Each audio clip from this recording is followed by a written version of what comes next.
All right, so let's get in some games we played. We're going to start off with Condottiere. Fancy name.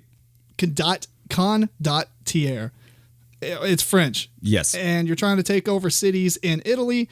And to do this, every player gets 10 cards, and they're basically numbers. There's some special cards and stuff, and it's really just a commitment game, right? Okay, right. Each player plays a card to the table. You either play a card or you pass. Once you pass, you're out for that round. And you play a card, and maybe I say I play a 5, and then you play a 6, and the next person plays a 3. It doesn't really mean, I mean, he played a 3, but he can come back with a 15 or something. Exactly. Or not 15, but a 10, which is the highest number in the game. And then there's some special cards. Replay it, and it kills all the highest guys in everybody's battle line and stuff. But the reason that it's relevant to tell you that is because you only get those 10 cards.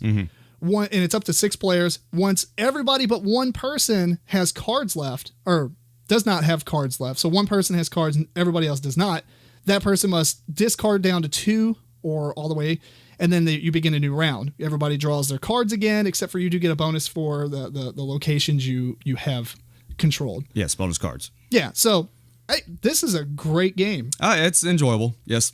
Yeah, I think people who play card games, like not Magic the Gathering and stuff, but like I feel like people who play like poker, or maybe not poker, but like, you know, bridge and stuff like that, yes.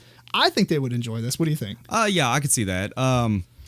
It's I don't know. It's like you said, it's a commitment game. It's Socks. It sucks. It's you definitely got to balance on how much you want to commit. Don't want to overcommit and watch out in that sense, and make sure you got enough to survive through the rest of the rounds, depending on what everybody else does. Sometimes I found myself just being like, I'll just sit back and wait, and then everyone else just goes ham, and it's like, well, I just had that whole hand of cards that got wasted for no reason. So you have to kind of judge what everyone else is going to do. I will say I found it a little bit, I don't know if it's because of the way someone played when we played with 4 people or someone or what the deal was, but it was definitely, I think, a little bit better with 3. It seemed like with 4 that one person could kind of just sit out and wait. Yeah, I feel like the more players you have, the more. See, I think 4 players is a weird number, right? Because with 3 players, you don't. If you drop out, the other 2 players can really negotiate a good deal. Yes, and that 3rd player can really get screwed out of a good deal. In a 4-player game, I feel like it's just the randomness of the 4-player game, because it's like always like a 2-on-2 thing, or maybe 3, and then the last person just claims a bunch of stuff. Right. I could see, you know, we haven't done this yet, but 5 and 6, I can see the negotiation of the game going hugely up there. One person drops out and be like, hey, look, just let this between us, and then you, Bob, over here, drop out and fight him on the next one. And strangely, you're saying that. You would not believe how much table talk and discussion and negotiation actually goes on in this. You know, I think when you first brought it up, it's like, yeah, okay, whatever. No, it happens. When I was reading the rule book, I was like, why would you discuss this? But man, probably not as much in a 3-player game. I think a 3-player game is a little bit more strategic. Yeah. Without the table talk, but past that, man, I mean, it's a great negotiation game, and you know, you take this area and I'll take this area, or you can get down to where maybe you're the only 2 people left, and you'd be like, let's just trade off a whole bunch of territories and fight it out at the end. And we even saw some backstabbing going on. So. Oh yeah, it is a great game. It's very, very fast, very light, and I really like the special cards in the game. I think that if it was just numbers, obviously it would just be luck of the draw, and I think that it is kind of luck of the draw,